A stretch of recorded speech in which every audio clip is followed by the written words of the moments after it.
Mampuslah korang semua. Hey you, look at me. Apa? Oh, tidak!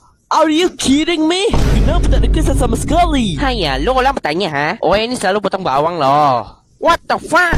Potong bawang? Yelah, kalau nak potong bawang, kena tutup hidung, bukan tutup mata, stupid. Barulah tak nangis. Oh, patutlah si hijau ni tak ada kena apa-apa. Sebab tak ada hidung, lepas tu tak ada tai hidung. Yang melakau hitam. Jadi, you pun potong bawang jugalah.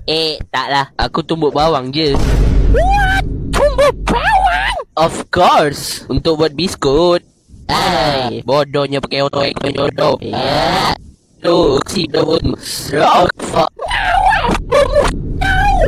Sing, awak membutuhkan hal ate. Semua beri. Mati akan baik. Mudi adalah dosa. Mudi nak terus. Bapa ni tidak tidur di selalu tahu. Sing, anak adalah tipu setang. Betul aku mudi. Betul je ngawak. Betul mana lah. Halai. Ngawak. Apa tau? Ngawak. Betul pula sini. Ingat kalau lain ya. Gila, semasa saya tidak tahu. Jadi istirahat. Aristo. Let's go, Louis, yeah. Besar lokal supam.